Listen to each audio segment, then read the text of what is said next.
En el espacio exterior hay una bomba 100 millones de veces más potente que la atómica. Un solo azote podría dejar a oscuras todo un continente. De la edad espacial a la edad de piedra en un instante. Esta arma no ha sido fabricada por el hombre. Es el Sol. Se trata de cuándo sucederá la siguiente, no de si desaparecerá de repente.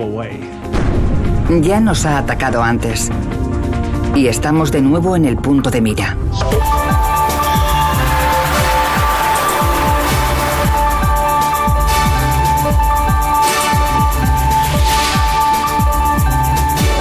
Ciencia al desnudo. Erupciones solares.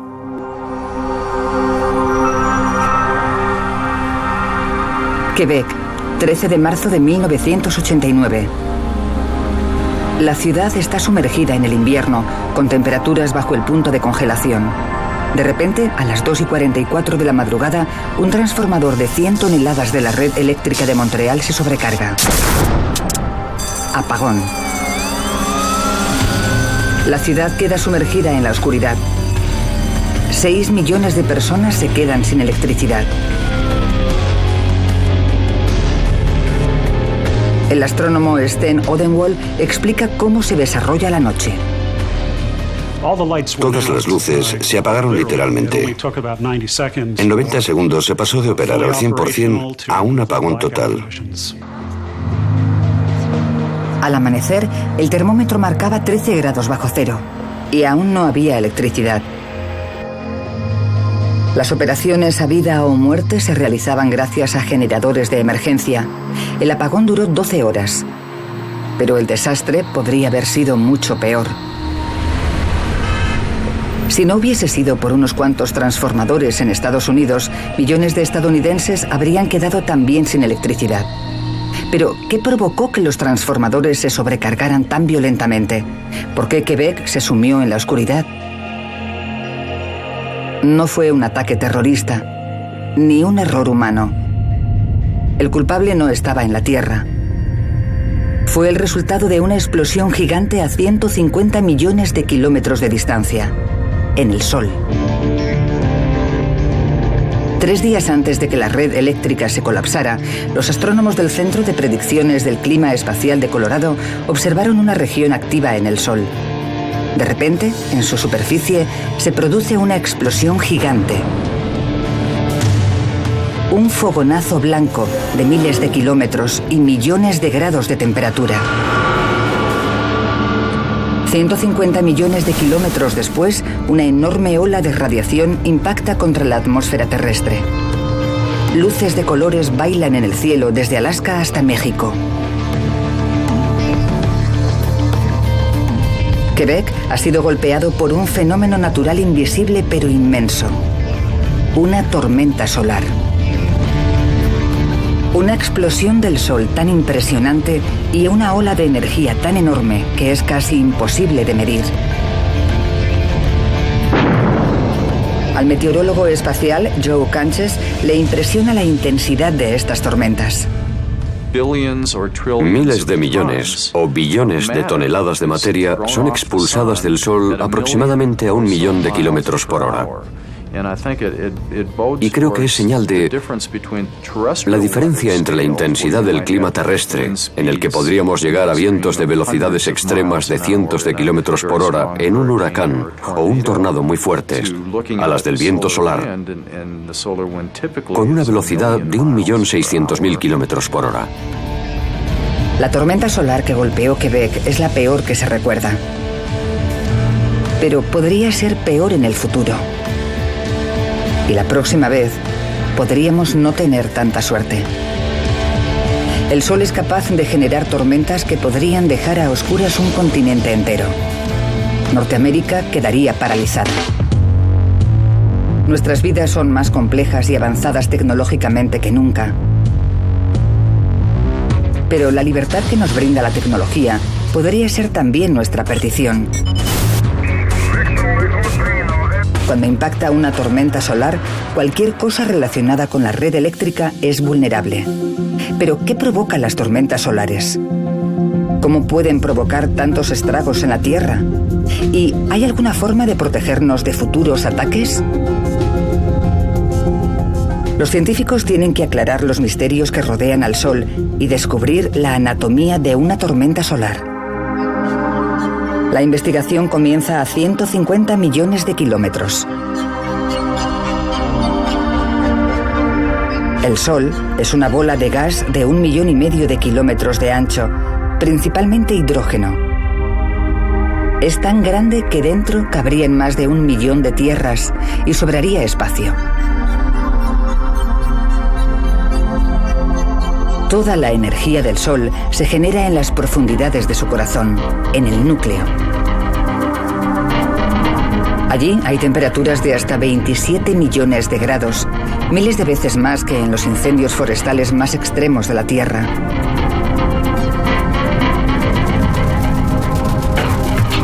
Cada segundo, millones de toneladas de hidrógeno se convierten en helio. Esta fusión nuclear produce más de 5 millones de toneladas de energía. El Sol irradia más energía en un segundo de la que el mundo ha utilizado desde sus inicios. La consecuencia de toda esta energía son enormes dosis de magnetismo. Enormes campos magnéticos serpentean alrededor de la superficie, bullen desde el núcleo y se elevan cientos de miles de kilómetros en la atmósfera solar, antes de volver a sumergirse de nuevo. Estos arcos son tan enormes que la Tierra podría atravesar uno de ellos con 160.000 kilómetros libres a cada lado. En planetas como la Tierra, todas las partes giran completamente sobre su eje diariamente. Pero el Sol es una bola de gas dinámica. Su ecuador tarda 25 días en girar, pero los polos tardan 35. Los bucles magnéticos los estiran y distorsionan al girar. En cada bucle hay miles de millones de toneladas de plasma supercaliente, eléctricamente cargado con protones y electrones. Un solo bucle contiene la energía equivalente a 10 millones de volcanes en erupción a la vez. Estos bucles son en ocasiones la primera señal de una tormenta solar inminente.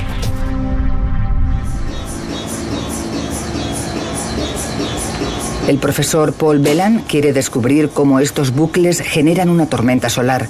Para ello, recrea la superficie del Sol en su laboratorio. Tenemos los ingredientes principales de lo que sucede en el Sol. Establecemos un campo magnético arqueado. Tenemos un plasma ahí que puede conducir electricidad como el plasma del Sol. Y establecemos una corriente eléctrica a lo largo del arco como en el Sol. Con todos los ingredientes del Sol preparados, Bellan introduce una carga eléctrica al experimento. El trabajo de Bellan muestra que estos arcos son inestables. Se retuercen y estiran en todas direcciones. Cuando chocan, provocan cortocircuitos como cables cruzados. Toda su energía se libera con un estallido, un fogonazo caliente blanco, el mismo fenómeno que vemos en el Sol, una erupción solar. Es como observar la creación de un huracán. Se pueden ver los precursores de algo que podría estallar en el Sol. Hay corrientes, campos magnéticos. Las corrientes generan fuerzas y si se unen de manera adecuada son muy poderosas, lo que puede provocar que estas estructuras estallen. Las erupciones del laboratorio de Bellan liberan una pequeña cantidad de energía. Si la energía contenida en una erupción solar se liberase en la Tierra, la explosión podría arrasar ciudades enteras.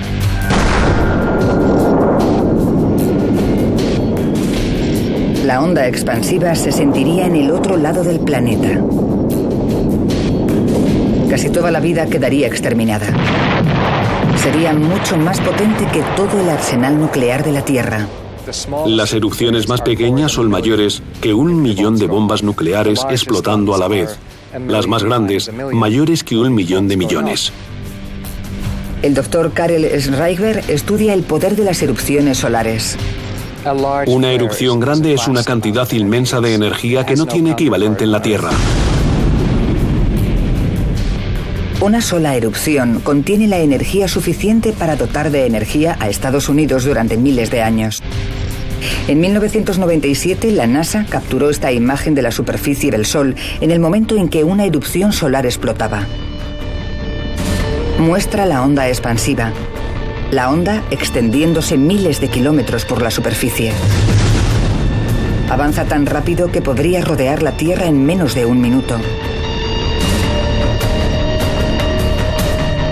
Una erupción solar tiene una enorme potencia, pero no es responsable del fallo eléctrico de Quebec.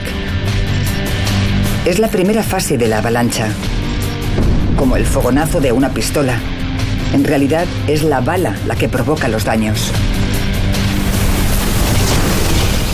A casi todas las erupciones solares le sucede una nube gigante de radiación, y en su punto de mira, la Tierra. Pero las primeras víctimas están en el espacio exterior.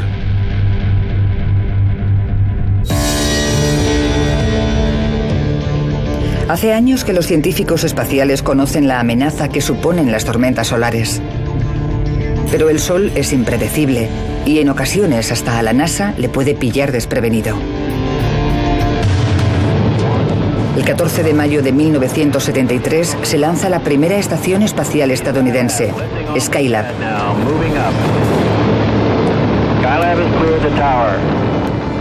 Su misión, demostrar que los humanos pueden vivir largos periodos de tiempo en el espacio y aumentar la visión de los planetas y estrellas lejanos. En total, 9 astronautas visitan la estación. La estancia más larga son 84 días. Pero Skylab está plagada de problemas mecánicos y en 1974 es abandonada por su tripulación y queda a la espera de ser reparada. En 1979, algo acaba con Skylab. Los científicos descubren que entre 1974 y 1979 el Sol emite un aluvión de erupciones solares en dirección a Skylab. Pero no son las llamas las que destrozan la estación espacial. Es lo que sigue. A los pocos minutos de cada erupción surge una ola gigante de radiación. La ola contiene enormes cantidades de energía electromagnética, rayos X y gamma de la superficie del Sol. La ola viaja a la velocidad de la luz y choca violentamente con la capa superior de la atmósfera terrestre, que se calienta y se expande. La atmósfera hinchada envuelve el Skylab. La estación espacial se encuentra repentinamente rodeada de aire, cuando antes no había nada más que espacio. La resistencia del aire ralentiza el satélite y comienza a salirse de órbita. En julio de 1979, el Skylab se estrella contra la Tierra. Por suerte, la mayoría se consume en el viaje de regreso. Sin un empuje regular, miles de satélites podrían sufrir el mismo destino que el Skylab. La Estación Espacial Internacional de miles de millones de dólares está en peligro. Pero lo más amenazado por las tormentas solares no es nuestra tecnología. La radiación puede matar. Neil Saab de la NASA es muy consciente de los peligros a los que se enfrentan los astronautas en todas las misiones espaciales. El mayor problema es que no podemos controlar la situación. No es tan fácil como desconectar algo o enviar a alguien de vuelta a casa, sacarles de la zona. Es muy difícil para nosotros evitar los peligros una vez que están en órbita. Nadie sabe cuándo golpeará la próxima tormenta solar. Y viajan tan rápido que es imposible detectarlas a tiempo.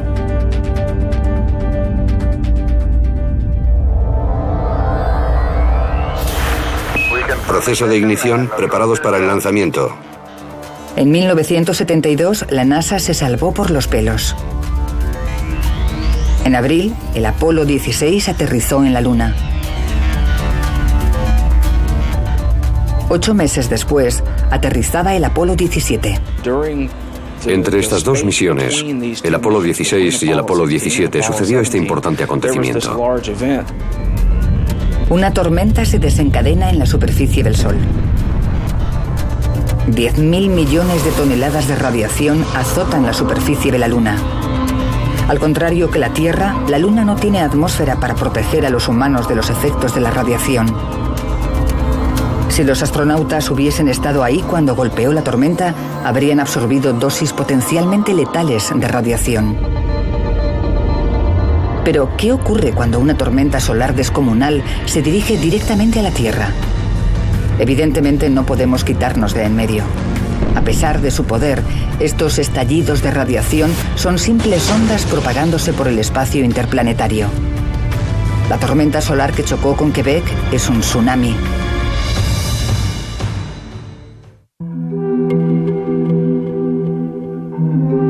...13 de marzo de 1989.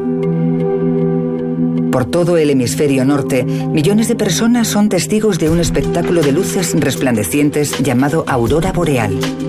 Las luces del norte. Estas chispas son señales visibles de un enfrentamiento a cientos de kilómetros de la superficie de la Tierra. Una guerra entre el Sol y el escudo protector invisible de la Tierra, la magnetosfera. Nicola Fox conoce el escudo como su propia casa. El Sol nos proporciona todo lo que necesitamos para poder sobrevivir en la Tierra, pero de la misma manera podría quitarnos todo en una fracción de segundo si no tuviésemos la magnetosfera para protegernos.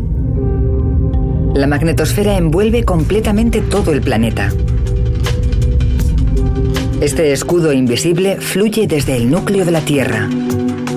Surge desde el polo sur, envuelve toda la Tierra y vuelve a introducirse por el polo norte. Sin la magnetosfera, toda la vida terrestre sería vulnerable a la radiación solar de alta energía. Estas partículas pueden penetrar los tejidos vivos y provocar serios daños en las células.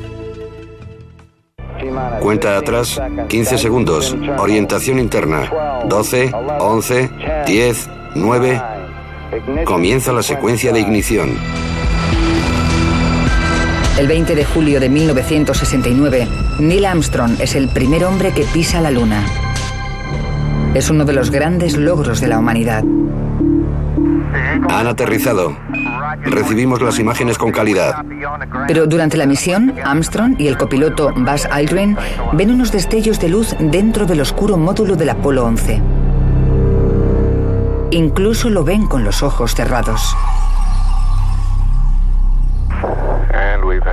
Hemos perdido la señal del Apolo 11 detrás de la Luna.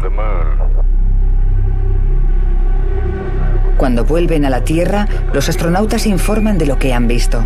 Los científicos de la NASA están desconcertados. 6 años después, descubren que estos destellos de luz son producto de rayos cósmicos altamente energéticos que penetraron la nave espacial y los ojos de los tripulantes.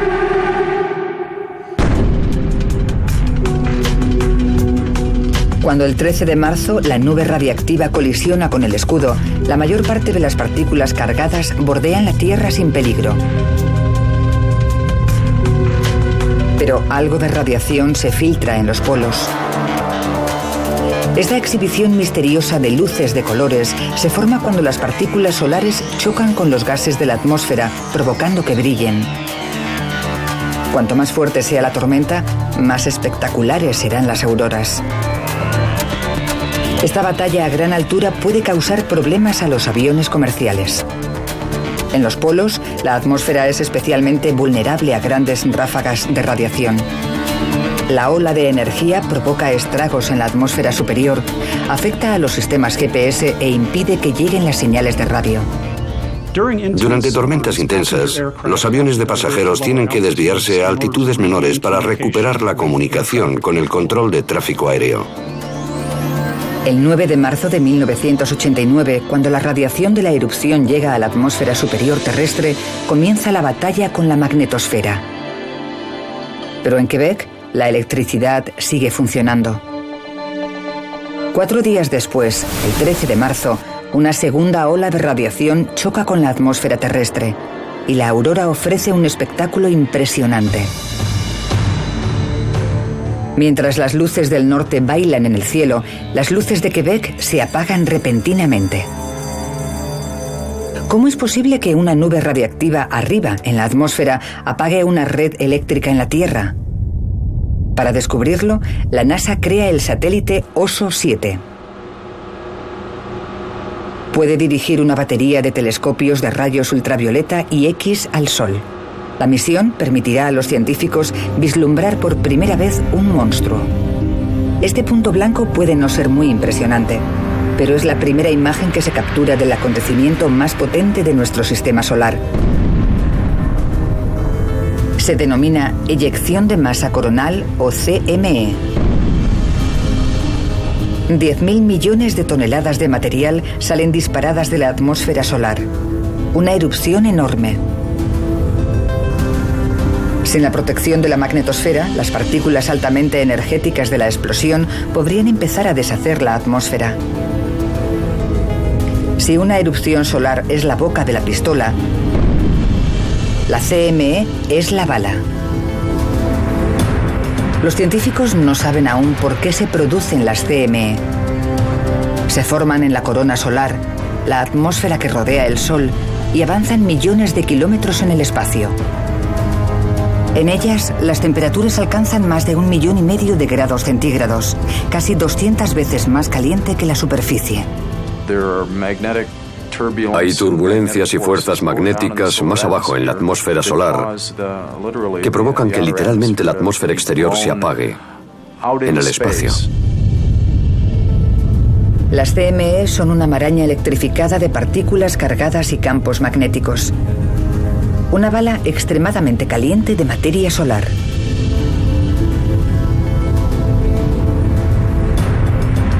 Una CME parece una erupción solar, pero es 100 veces más potente. Antes de conocer las CME, pensábamos que las tormentas magnéticas que tenían lugar en la Tierra eran consecuencia de esta luz que se ve en el Sol, las erupciones. Cuando supimos más del Sol nos dimos cuenta de que son las CME las que en realidad provocan las tormentas magnéticas. Casi la mitad de las veces que se produce una erupción solar le sigue una CME, pero viaja cientos de veces más despacio. El 9 de marzo, una erupción solar provocó una ola de radiación. La ola viajó a la velocidad de la luz por el espacio. Chocó con la atmósfera terrestre en solo 8 minutos. La eyección de masa coronal llega 4 días después. Es lo que provocó el apagón.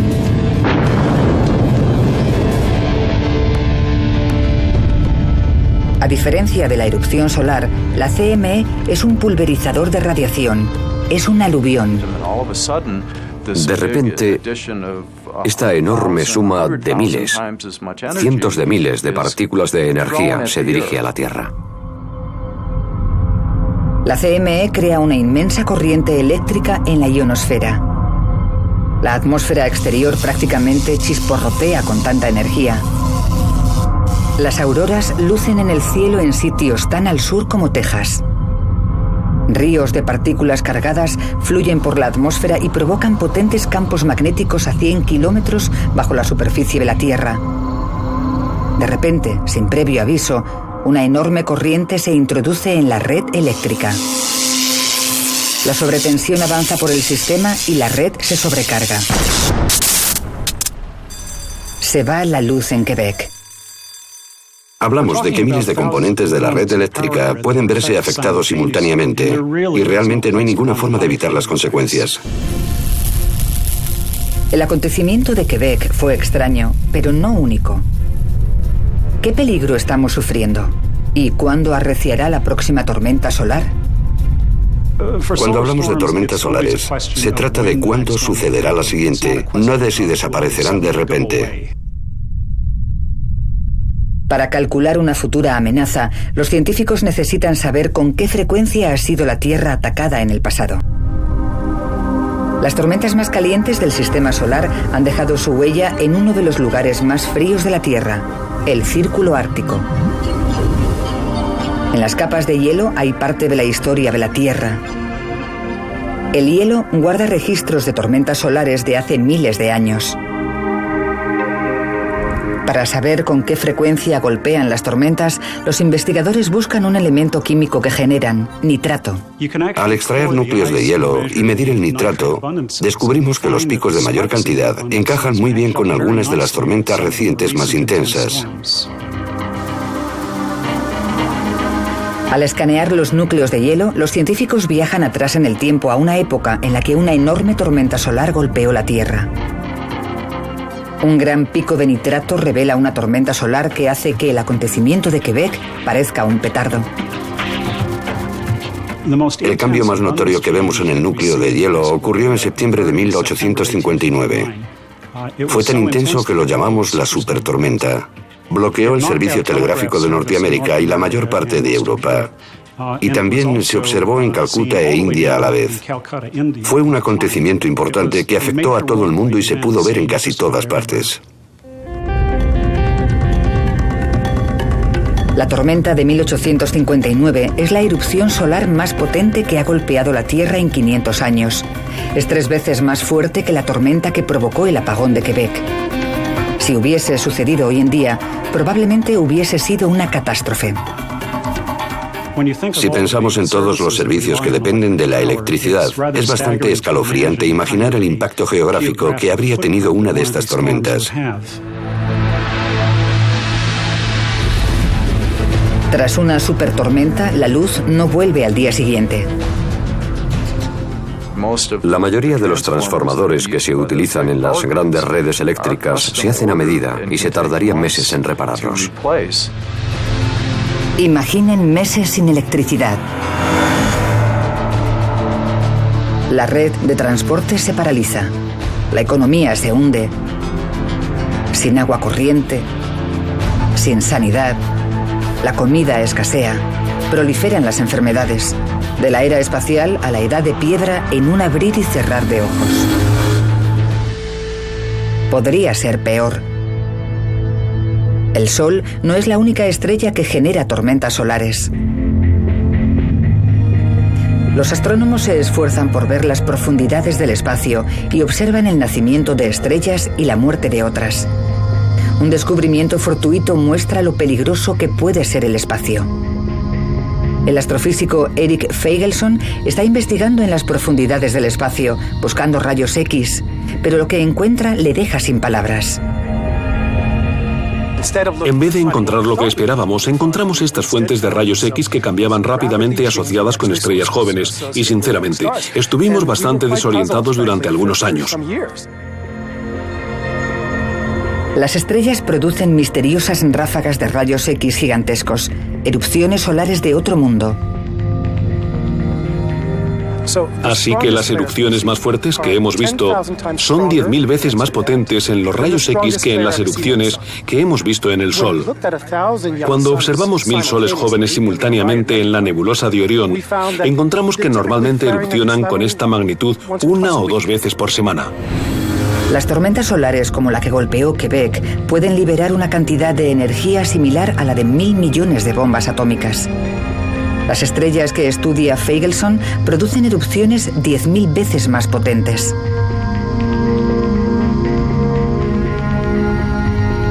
El telescopio Hubble registra una erupción en una estrella a 450 años luz de la Tierra.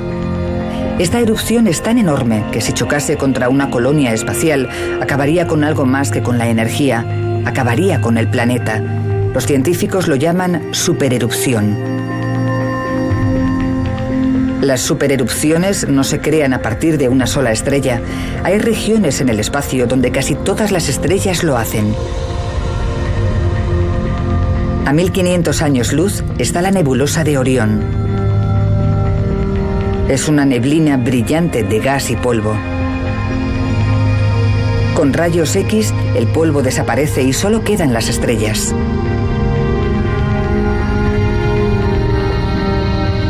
Esta película con rayos X se grabó hace 13 días. Cada pequeño destello es una erupción 1000 veces más poderosa que cualquiera producida por el Sol. Estas estrellas son como el Sol, pero mucho más jóvenes. Este grupo se formó hace 1 millón de años. Puede parecer que es mucho tiempo, pero comparado con el Sol, que tiene 4.000 millones y medio de años, son estrellas muy jóvenes. La nebulosa de Orión es donde nacen nuevas estrellas. Acabarán siendo como nuestro Sol. Ahora son como él cuando era una joven estrella. El científico espacial Gibor Basri quiere saber por qué las jóvenes estrellas generan erupciones tan grandes. Si nos fijamos en una estrella cualquiera, una estrella como el Sol, hay una relación directa entre la actividad magnética que vemos en esa estrella y lo rápido que gira. Cuanto más despacio gire la estrella, menos actividad tiene. Como el Sol, estas estrellas generan enormes cantidades de energía magnética porque su ecuador gira más rápido que los polos. Cuanto más rápido gira una estrella, más grandes son los arcos y más potentes las erupciones. Y las estrellas jóvenes giran muy rápido. El Sol da la vuelta más o menos una vez al mes. Cuando era más joven lo hacía en un par de días o unos pocos días. Así de rápida es la ralentización. Y eso significa que el Sol es mucho menos activo que entonces. Feggelson hace una descripción de un Sol que no reconoceríamos. Cuando el Sol era una estrella recién nacida de 1 millón de años, era 3 veces más grande y de color naranja rubicundo, con unas manchas que salían cada pocos días y rotaba mucho más rápido que ahora. Y los campos magnéticos, que no se verían a simple vista, pero sí con un telescopio de rayos X, eran 10 veces más grandes que la estrella, crepitando e hirviendo con explosiones. Algunos científicos opinan que si no fuera por la violencia del Sol al principio, la Tierra y los demás planetas del Sistema Solar no existirían. Hace 4,6 mil millones de años, el Sistema Solar era simplemente una nube de gas y polvo alrededor del joven Sol. Cómo se transformó en el Sistema Solar que vemos actualmente es todavía un misterio. El disco está lleno de polvo, con más o menos la consistencia del humo de un cigarro. Son partículas de polvo realmente pequeñas. Nos desorienta bastante cómo se pasó de pelusas de polvo a asteroides. Es fácil unir bolas de nieve, pero no es tan fácil unir bolas de tierra. Basri cree que el violento Sol joven ayudó a crear todos los planetas del Sistema Solar. Tormentas solares gigantescas irrumpen alrededor del disco. Las partículas de polvo se van uniendo. Con el tiempo se amalgaman y crecen. Nacen los primeros planetas embrionarios. Finalmente se forma el Sistema Solar. Y según envejece el Sol, comienza a ralentizarse. Si no se hubiera calmado, la vida en el Sistema Solar nunca se hubiera desarrollado.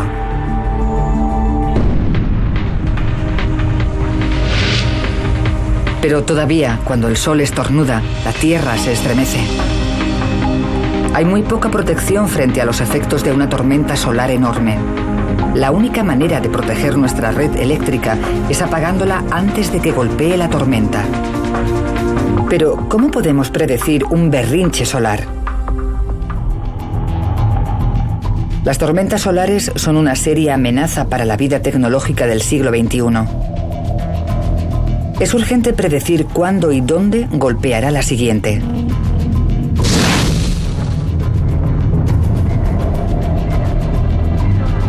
En septiembre de 2006, Japón lanza el satélite Hinode. Es una misión de 3 años para trazar un mapa de los complejos campos magnéticos del Sol. La información que envía podría ser clave para pronosticar una tormenta solar. El Hinode orbita a 600 kilómetros de la Tierra. Su cámara enfoca directamente a la atmósfera solar. Envía las fotografías más claras que se han hecho nunca de la superficie del Sol. En diciembre de 2006, el Hinode captura estas imágenes novedosas. Un arco magnético se resquebraja y se produce una enorme erupción. sale disparado al sistema solar a más de 1,5 millones de kilómetros por hora. Karel Schreiber utiliza datos del INODE para crear el primer modelo computerizado de una tormenta solar antes de erupcionar. Un mapa detallado de los complejos campos magnéticos del Sol. Lo que impulsa estas erupciones solares es el campo magnético y concretamente las corrientes eléctricas que lo recorren. Por tanto, cada uno de estos cordones son en esencia una corriente eléctrica prefabricada en el interior del Sol, que estalla en la superficie donde se hace visible y está lista para generar una erupción. Cuanto más entrelazados están los campos magnéticos, más potentes son las corrientes. Schreiber repite estas corrientes eléctricas en 3 dimensiones. Si lo inclinamos, vemos de repente que estas corrientes eléctricas salen de un sitio, se elevan unos 15 o 20.000 kilómetros por encima de la superficie solar y vuelven a introducirse. El modelo muestra un río rojo de energía equivalente a 1.000 millones de bombas atómicas. Cuando erupciona, libera la energía en segundos. La cantidad de energía que sale de esta erupción es absolutamente asombrosa. Es el equivalente a 1 millón de millones de bombas atómicas detonando a la vez. Antes, un río rojo de corriente más grueso que la Tierra. Después, casi nada. Esto es exactamente lo que ocurrió 3 días antes del apagón de Quebec. Si el INODE reconociese uno de estos densos hilos de magnetismo antes de una erupción solar, los científicos podrían ser capaces de predecir cuándo golpeará la siguiente tormenta solar. Hasta que dispongan de esa tecnología, los meteorólogos espaciales utilizan un método para analizar la actividad solar de hace 400 años. Las manchas solares. Los primeros documentos escritos de las manchas solares datan del año 800 después de Cristo. Pero Galileo fue el primer astrónomo que estudió las manchas solares de manera científica, dibujando genialmente su posición en el Sol. Las notas de los astrónomos muestran que entre 1645 y 1714 las manchas solares eran prácticamente inexistentes. En la misma época, Europa y Norteamérica sufrían lo que se conoce como la Pequeña Edad de Hielo, un periodo de enfriamiento que duró alrededor de 500 años. Durante la Pequeña Edad de Hielo hubo un periodo intenso con temperaturas incluso más frías que duró unos 70 años. Se conoce como el mínimo de Maunder. El invierno durante la Pequeña Edad de Hielo era tan frío que era posible ir andando desde Manhattan a Staten Island sobre el hielo. En Londres, el Támesis se congelaba durante meses. Los londinenses celebraban incluso ferias dentro del río. El hecho de que parte de esta época de frío intenso coincidiese con un bajo número de manchas solares ha intrigado a los científicos desde entonces. En el Sol, líneas de magnetismo se retuercen y despliegan. Cuando las líneas se abren paso en la superficie, se forman parches negros. Se conocen como manchas solares. Es una película hecha por el satélite japonés INODE y lo que estamos viendo son 2 grandes manchas solares. El tamaño de la Tierra es más o menos así. Las manchas solares pueden llegar a ser 2 o 3 veces el tamaño de toda la Tierra.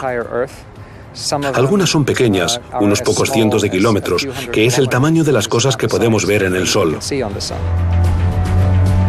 Las manchas solares se forman porque la atmósfera solar está más caliente que su superficie. Los arcos magnéticos bloquean la atmósfera, haciendo que las manchas solares ardan en un entorno más frío que en la superficie de alrededor, 6.300 grados frente a 10.000 grados. Las manchas solares salen y se van en ciclos de 11 años de máximos y mínimos. En un mínimo solar hay pocas manchas solares y menos erupciones. En un máximo solar hay 200 manchas o más, todas disparando arcos magnéticos. Una semana antes del apagón de Quebec, los astrónomos identifican un grupo de manchas solares en el extremo oriental de la superficie solar. El apagón tiene lugar durante un máximo solar.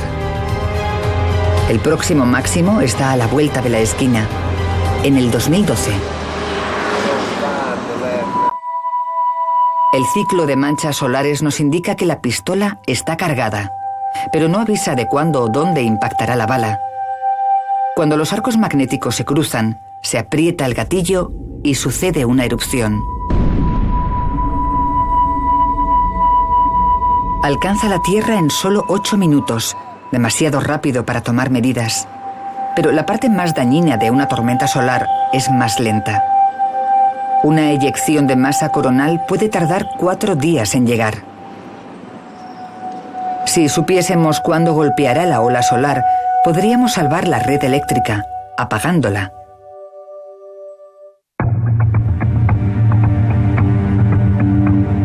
En el Centro de Predicciones Meteorológicas Espaciales, los científicos vigilan muy de cerca al Sol.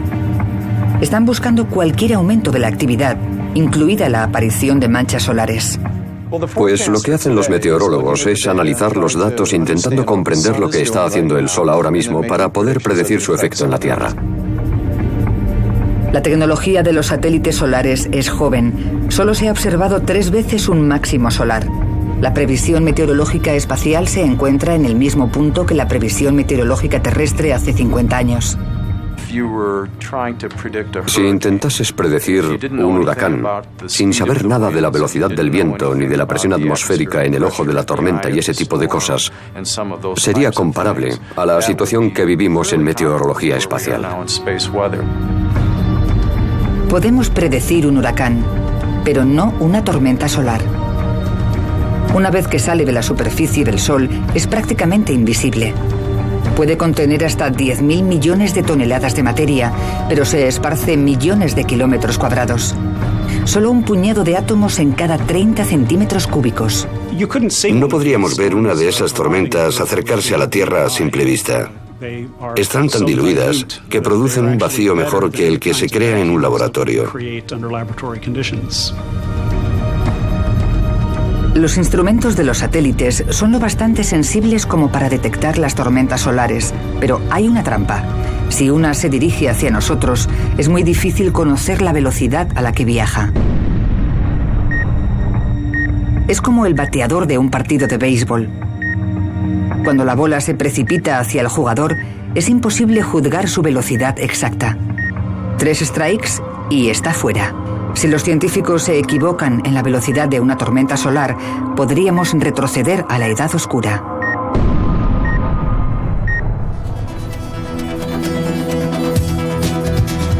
Para ayudar a resolver este callejón sin salida, en el año 2006 la NASA lanzó un satélite bifásico llamado Stereo. El estéreo es estupendo. Vamos a poder ver eyecciones de masa coronal desde perspectivas nunca antes vistas. Y lo más importante, nos permitirá observar lo que ocurre en el espacio entre el Sol y la Tierra. Después del lanzamiento, los satélites se separan. Utilizan la gravedad de la Luna para ponerse en órbita flanqueando la Tierra. Los 2 satélites, prácticamente idénticos, orbitan el Sol, pero uno de ellos está ligeramente adelantado. Ofrecen la primera visión tridimensional y en estéreo.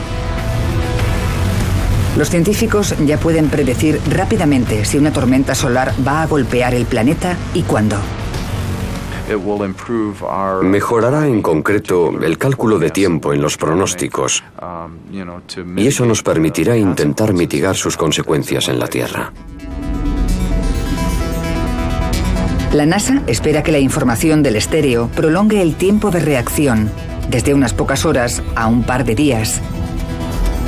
Así se podría evitar que apagones como el de Quebec volvieran a producirse. Un día, la tecnología avanzada de los satélites podría incluso predecir las tormentas solares antes de que naciesen. El estéreo podría proteger nuestro estilo de vida de las tormentas solares. Durante miles de millones de años, el Sol ha bombardeado la Tierra. Afortunadamente, la magnetosfera protege el planeta de los estragos del clima solar. En el espacio estamos expuestos. Esto podría llegar a ser un gran problema para futuras exploraciones espaciales. La NASA planea crear una base lunar en el 2020 y enviar un hombre a Marte en 2025. La Luna y Marte están muy poco protegidas contra las tormentas solares. Para proteger a los astronautas, la NASA está diseñando protectores, probando escudos artificiales, incluso desarrollar drogas que expulsen la radiación del cuerpo. Es un momento muy emocionante para hacer lo que estamos haciendo. Hablamos de enviar personas para que pisen un suelo extraño.